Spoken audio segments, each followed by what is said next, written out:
Hi! Si tu es une fille ou une femme chrétienne, célibataire ou dans une relation toxique et que tu n'es pas encore mariée, nous allons prendre du thé et des notes. Et si tu es un homme, tu peux quand même tendre l'oreille. Numéro 1. Notre Dieu est un Dieu d'ordre et de paix et non de confusion.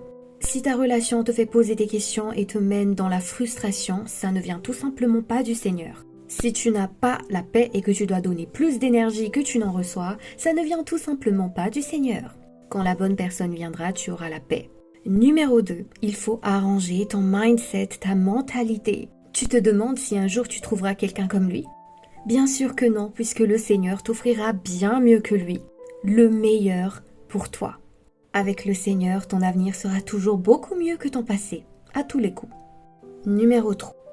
Concentre-toi sur ta relation avec le Seigneur. Tu sais pourquoi? Parce que cette saison de célibat ne reviendra plus une fois que tu seras marié. C'est une opportunité pour te rapprocher de lui, pour savoir qui tu es lorsque tu ne dépends de personne, pour te découvrir toi, découvrir la mission et l'objectif que Dieu a spécialement préparé pour ta vie. Un homme ne peut pas combler le vide que tu as dans le cœur. Dieu seul est capable de le faire. Ésaïe 54, verset 5 à 8. Car celui qui t'a fait est ton mari. Son nom est l'Éternel des armées et ton Rédempteur, le Saint d'Israël. Il sera appelé Dieu de toute la terre. Profite de cette saison. Numéro 4. Le travail sur toi. Pose-toi la question, est-ce que tu peux être la réponse de la prière d'un homme à l'heure où l'on parle, ou d'une femme? Est-ce que le genre de personne qui t'intéresse pourrait être intéressé par toi? Si la réponse est oui, continue à apprendre et à t'améliorer. Si la réponse est non, tu peux travailler sur ton physique, sur ton éducation, sur tes responsabilités. Parce que oui, une fois que tu seras marié, il y aura beaucoup plus de responsabilités. Tu ne vas pas seulement épouser un homme, tu vas également épouser une famille, une nouvelle culture, des différences. Ce temps d'attente est une opportunité pour travailler sur toi.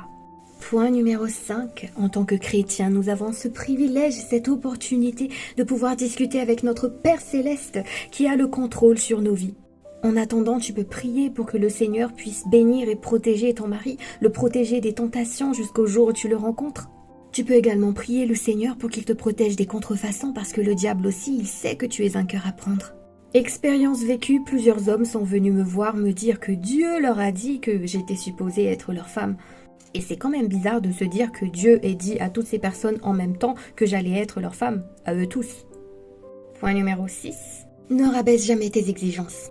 Même s'il est très beau et très intelligent mais qu'il n'a pas le Christ, il ne faut pas se précipiter. Et c'est d'ailleurs la raison pour laquelle nous avons besoin de patience, parce que nous avons tendance à être impatients et à se contenter du premier venu. Établis tes critères physiques, parce que c'est la personne avec qui tu vas te réveiller tous les jours, chaque matin.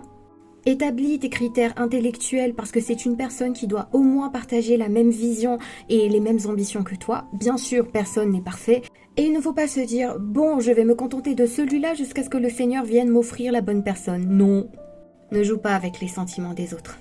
Dieu te donnera la bonne personne en son temps. Et point numéro 7. Ne te compare jamais aux autres. Dieu n'a pas forcément les mêmes plans pour toi et pour Joséphine. Le mariage ne signifie pas combler le vide. C'est l'association de deux personnes complètes qui, ensemble, vont déborder d'amour et d'abondance. Rappelle-toi que Jésus et Paul n'étaient pas mariés. Ça veut dire que si tu ne trouves pas ta satisfaction en Dieu, tu ne pourras pas le trouver chez les hommes ni les femmes.